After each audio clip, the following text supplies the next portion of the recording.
Hello friends, स्वागत है आपका हिंदी एग्जाम पे। मैं विपिन आपका स्वागत करता हूं। आज हम तत्व के लास्ट वीडियो की ओर चलते हैं। आज हम तत्व के सभी नियमों को पढ़ लेंगे, जिससे हम अगली जो वीडियो आएगी आपके लिए बहुत ही महत्वपूर्ण है, उसको बिना देखे मत जाना, क्योंकि इसके बाद जो वीडियो है उसमें सभी शब्दों को मैं लूँगा जिससे आपके एग्ज़ाम में आने वाले हैं। चलो वीडियो शुरू करते हैं। यानी शब्दभेद जो हिंदी व्याकरण की है, यह तीसरी वीडियो है। इसके बाद जो एक और वीडियो आएगी यानी फोर्थ वीडियो, उसमें तत्सम के सभी शब्दों को मैं यहाँ पर आपके सामने जो इम्पोर्टेंट है आप एग्जाम के जैसे, तो उसमें आपको सभी शब्दों को मैं उसमें कराऊंगा, जिससे आप वीडियो को बिना देखे कहीं मत जाना। इस वीडियो को भी इतनी महत्वपूर्ण है क्योंकि इसमें सभी नियम आपके लिए दिए हुए हैं, जिससे आप बिना स्किप किए वीडियो को देखें। और वीडियो अच्छी लगे तो लाइक ज़रूर करके जाना और चैनल को सब्सक्राइब ज़रूर करके जाना। जैसे नियम नंबर 5, हमने पहली जो वीडियो है उसमें, पहली और जो दूसरी वीडियो है हमने उसमें शब्दों का वर्गीकरण किया था, और दूसरी वीडियो में शब्दों के जो तत्सम तत्व हैं उनके नियम पढ़े थे। आज हम नियम नंबर 5 की ओर चलते हैं, यानी उसमें हमने 4 नियम पढ़ लिए हैं। अब नियम नंबर हमारा ये 5 है।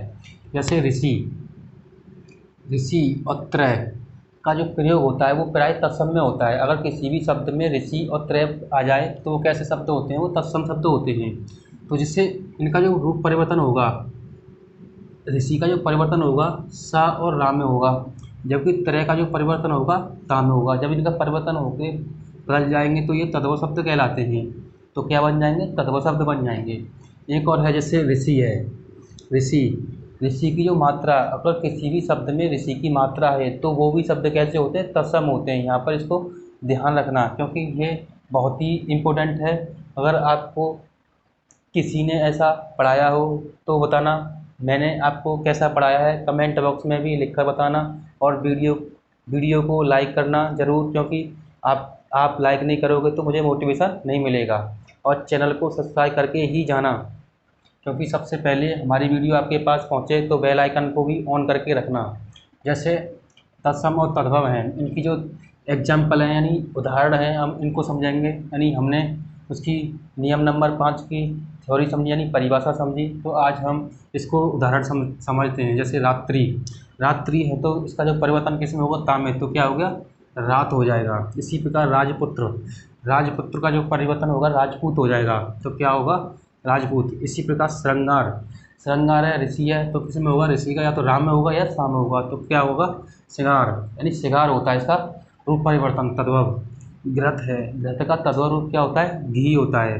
यानी यहाँ पे ऋषि की मात्रा लग रही है, मैंने यही आपको बताया था। ऋषि की मात्रा वाले शब्द कैसे होते हैं? तत्सम होते हैं। इसका जो रूप परिवर्तन क्या होता है? घी हो जाता है, तद्भव रूप। इसी प्रकार मृतका, मृतका में क्या है? देखो, ऋषि की मात्रा लग रही है। इसी प्रकार ये क्या बनेगा? मिट्टी बनेगा। तो आप यहाँ से आसानी से पहचान सकते हैं। ग्रहणा, ग्रहणा, ग्रहणा में क्या लग रही है? ऋषि की मात्रा लग रही है। इसी प्रकार तो क्या बनेगा? घिन बनेगा इसका तद्भव रूप। दृष्टि का तद्भव रूप क्या होता है? दीठी होता है। उसी प्रकार आश्रय, आश्रय का जो तद्भव रूप होता है आसरा होता है। क्या होता है? आसरा। इसी प्रकार मैंने बताया है, इनमें जो रूप परिवर्तन हो जाएंगे, इनमें रूप यानी सा और रा में परिवर्तन हो जाएंगे किसके? ऋषि के।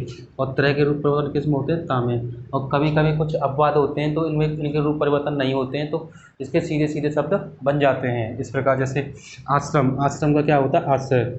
इसी प्रकार श्रमिक, श्रमिक का क्या होगा था? श्रमिक होता है। क्या होता है? श्रमिक। इसी प्रकार ऋषि, ऋषि का क्या रूप परिवर्तन होता है? ऋषि, यानी राम में परिवर्तन हो जाएगा ऋषि का। मैंने यही आपको वहाँ पे नियम बताया है। ऐसे ऋतु, ऋतु का परिवर्तन क्या होगा? राम में, यानी ऋषि का परिवर्तन किस में होगा? राम में, तो ऋतु हो जाएगा। इसी प्रकार ऋषभ, ऋषभ का जो परिवर्तन राम में हो गया तो ऋषभ हो गया। इसी प्रकार कृपा, तो कृपा, तो ऐसे बोलेंगे कृपा, तो नहीं ऋषि की मात्रा लग रही है तो कृपा हो जाएगा। इसी प्रकार ग्रहणी, ग्रहणी को क्या बोलेंगे? घरणी। ऐसे ग्रह, ग्रह का क्या होता है? घर होता है इसका तद्भव रूप। ग्रहणी हमने पढ़ लिया है, इसका तद्भव रूप क्या होता है? घरणी होता है। इसी प्रकार अश्रु, अश्रु का जो तद्भव रूप होता है क्या होता है? आंसू होता है। क्या होता है? आंसू। इसी प्रकार नियम नंबर 6 की ओर चलते हैं। अगर नियम नंबर 6, नियम नंबर 6 बहुत ही ज़रूरी है, क्योंकि आपने अभी तक कहीं पढ़ा ही नहीं होगा। इस तरीक़ा के मैंने आपको नियम बताए और एकदम अच्छे से आपको समझाया, जिससे आपको शायद किसी ने बताया नहीं होगा, क्योंकि मैं, यह चैनल बिल्कुल निःशुल्क है और निःशुल्क शिक्षा हर कोई नहीं दे सकता इतने अच्छे तरीक़ा से। क्योंकि मैंने जाना है, क्योंकि मैंने बहुत सारे टीचरों की वीडियो भी देखी हैं, क्योंकि मैंने सोचा क्यों ना ऐसा कंटेंट दिया जाए जिससे व्यक्ति फ्री में ही हर शब्द को, हर सब्जेक्ट को पूरा कर सके। और कोई भी शब्द हो, जैसे एग्ज़ाम में जो टीचर होते हैं एग्ज़ाम के थ्रू ओनली ऊपर ऊपर से बता देते हैं, क्योंकि पूरा थ्योरिकल नहीं बताते हैं, और ना ही ऐसे शब्द लिखाते हैं जिससे व्यक्ति के एग्ज़ाम में सवाल छूट जाए। तो केवल ऐसा करा देंगे जैसे छोटा छोटे कुछ कुछ कहीं से करा दिया और कुछ कहीं से करा दिया, तो व्यक्ति पूरी शिक्षा नहीं प्राप्त कर पाता है। इसलिए मैंने यह चैनल इसी आधार पर बनाया है, जिससे मैं सोच रहा हूँ कि क्यों ना फ्री में सब कुछ दिया जाए जो कि व्यक्ति चाहता है। और स्टूडेंट को ज़रूर इस चैनल को सब्सक्राइब करना चाहिए और मुझे मोटिवेट करना चाहिए, जिससे आपसे मैं जुड़ा रहूं और आपसे मेरा प्यार बना रहे। जैसे रा रा की जो रेफ होती है, यानी रा की जो मात्राएं, दो तरह की मात्रा लगती हैं। एक तो ये मात्रा लगती है और एक ये मात्रा लगती है रा की, यानी एक तो ऊपर मात्रा लगती है और एक ऐसे करके मात्रा लगती है। रा की दो तरह की मात्रा लगती हैं। अगर ये रा की दोनों तरफ की मात्रा आएँ किसी भी शब्द में, यानी यही मैंने कहा है, दोनों की मात्रा हैं का प्रयोग प्राय तत्सम में होता है, यानी जो किसी भी शब्द में रा की दोनों प्रकार की मात्राएं आएँ तो वो कैसे शब्द होते हैं, तत्सम होते हैं। इसी प्रकार जैसे उदाहरण से देखते हैं, जैसे व्याघ्र है, व्याघ्र का तद्भव क्या होगा, व्याघ होगा, तो ये क्या है, तत्सम है। भ्रू, भ्रू का क्या होता है, बहु होता है, तत्सम है। नक्र का क्या होता है, नाक होता है। भाद्र यानी भाद्रपद, भाद्रपद का तद्भव क्या होता है, भादव होता है। इसी प्रकार गृध, गृध का तद्भव क्या होता है, गीध होता है। इसी प्रकार आम्र, आम्र का तद्भव क्या होता है, आम होता है। इसी प्रकार नर्क, नर्क का क्या होता है, नरक होता है। तर्क का क्या होता है, तरक होता है। नर्स का क्या होता है, नरस होता है। इसी पर कर्ण, कर्ण का तद्भव क्या होता है, कान होता है। सर्प, सर्प का तद्भव क्या होता है, सांप होता है। कार्य, कार्य का तद्भव होता है काज, काज होता है।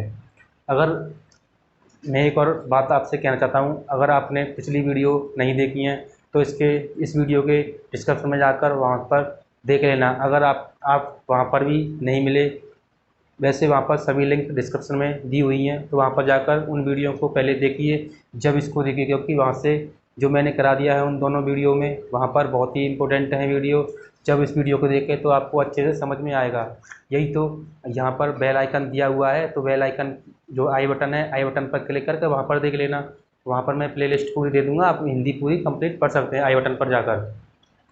जैसे नियम नंबर 7, नियम नंबर 7 में समझते हैं, जैसे अर्ध वर्ण होते हैं, किसी शब्द होता है आधे वर्ण बने हुए होते हैं, तो वो शब्द कैसे होते हैं, तत्सम होते हैं, प्राय तत्सम होते हैं। जैसे अर्ध वर्णों का प्रयोग प्राय तत्सम में होता है, यानी किसी भी शब्द में आधे वर्ण हो, यानी अर्ध वर्णों से मिलकर बना हो, तो वो कैसा होता है, शब्द तत्सम होता है। जैसे कुष्ठ है, कुष्ठ में आधा वर्ण लगा हुआ है, तो कैसा है, तत्सम शब्द है। इसका तद्भव रूप क्या होता है, पूर्ण होता है। खटवा है, खटवा एक तत्सम शब्द है। जैसे खटवा एक तत्सम शब्द है, तो इसका तद्भव रूप क्या होता है, खाट होता है, यानी टा क्या है, हलंत लगा हुआ है, तो ये कैसा शब्द है, अर्धवर्ण है, यानी अर्धवर्ण लगा हुआ है। इस प्रकार चतुष्काष्ठ, चतुष्काष्ठ का तद्भव रूप क्या होता है, चौखट। इसी प्रकार से और चतुष्पद है, चतुष्पद का क्या तद्भव रूप होता है, चौपाया होता है। चौचू, चौचू का तद्भव रूप क्या होता है, चौंच, तो इसका चौचू का तद्भव रूप क्या होता है, चौंच होता है। इसी प्रकार पुष्प, पुष्प में सभी अर्धवर्ण लगा हुआ है, तो इन्हीं आधे वर्ण हैं। तो पुष्प का दो होते हैं, एक तो फूल होता है और एक पुष्प होता है, ये दोनों इसके तद्भव रूप होते हैं।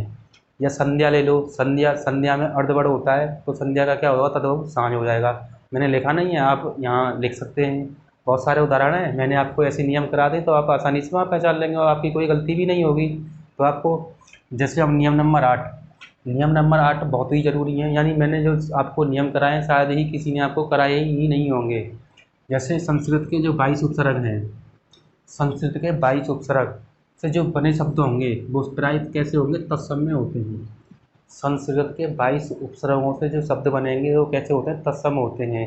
ये आपको किसी ने बताया नहीं होगा, जो मैं आपको बता रहा हूँ ये मैंने बहुत ही रिसर्च किया है, तो इस प्रकार से मैंने इनको निकाला है। जैसे अत्यधिक है, एक क्या है, तत्सम शब्द है।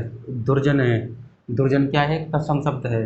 आभूषण यानी आ प्लस भूषण, द्व प्लस जन, अत्य प्लस दिक यानी अति प्लस अधिक। अनुरूप, अनु प्लस रूप यानी कैसा है, तत्सम शब्द है। उत्कर्ष, चूँकि इसमें उपसर्ग लगा है, और कर्स अलग हो जाएगा तो इसमें उपसर्ग है। तो इस प्रकार से ये तत्सम शब्द होते हैं। अब देखते हैं नियम नंबर 9। नियम नंबर 9 में यड़ संधि, अयादि संधि से बने शब्द तत्सम होते हैं, जैसे पवन इत्यादि। इसमें कौन संधि है? अयादि संधि है। मैंने आपको संधि पढ़ाई है, उपसर्ग भी पढ़ाए हैं, तो आप आसानी से इनको अच्छे से निकाल भी सकते हैं और अपने एग्जाम में प्रश्न बना भी सकते हैं। आसानी से ऑब्जेक्टिव टाइपों को आसानी से भी कर सकते हैं। जैसे अब संधि जो मैंने आपको बताई है, यानी यड़ संधि बताई है, अयादि संधि बताई है, ये दोनों स्वर संधि होती हैं, यानी इनसे जो शब्द बनेंगे वो तत्सम शब्द होते हैं इनके। यानी यड़ संधि और अयादि संधि से शब्द बनेंगे वो तत्सम शब्द होते हैं, ये भी ध्यान रखना है, बहुत ही इंपॉर्टेंट है। जैसे यथार्थ, यथार्थ में कौन संधि है? यड़ संधि है। मनवंतर में कौन संधि है? यड़ संधि है। भदूरी में कौन संधि है? यड़ संधि है। नायक में कौन संधि है? कौन संधि है? ये अयादि संधि है। गायक में कौन संधि है? अयादि संधि है। शयन में कौन संधि है? अयादि संधि है। मैंने आपको इसकी ट्रिक भी अच्छे से बताई थी, तो आसानी से आप निकाल भी सकते हैं, आसानी से कर भी सकते हैं। हर सवाल 5 सेकंड से पहले सवाल को आसानी से कर देंगे, क्योंकि आपको केवल देखना है, नज़र ही मिलानी है, तुरंत टिक कर देंगे अपने एग्जाम में। यानी आपको पता ही चल गया, यानी ये सभी शब्द कैसे होते हैं? तत्सम होते हैं। अब नियम नंबर 10। नियम नंबर 10, कई बार आपके डाउट ही रहते हैं प्रश्न, तो आज इनको जानते हैं। जैसे जिन शब्दों के नीचे क्या लगी हो? बिंदु।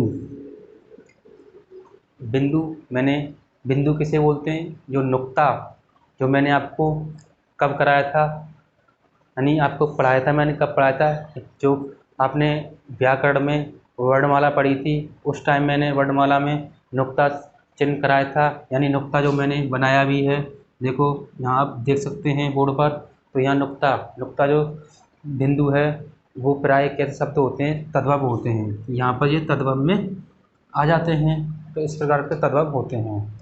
लेकिन ऊपर बिंदु वाले शब्द, जो ऊपर बिंदु लगी होती है, जैसे ऊपर जो अनुस्वार लगा होता है, अनुस्वार, ये शब्द अनुस्वार लगा होता है, उसे क्या कहते हैं? वो तत्सम शब्द होते हैं। अनुस्वार वाले शब्द कैसे होते हैं? सभी तत्सम होते हैं। जैसे टंग है, टंग का तद्भव रूप क्या बनेगा? टांगा। ये एक यहाँ पर भी ध्यान रखना है। चंद्रबिंदी आती है, चंद्रबिंदी वाले शब्द कैसे होते हैं? तद्भव होते हैं, ये भी ध्यान रखना। यानी चंद्रबिंदी,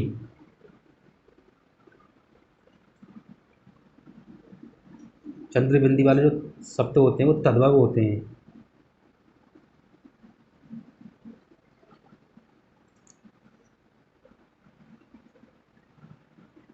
कैसे होते हैं? तद्भव होते हैं चंद्रबिंदी वाले। जैसे टंग, टंग से क्या बनेगा?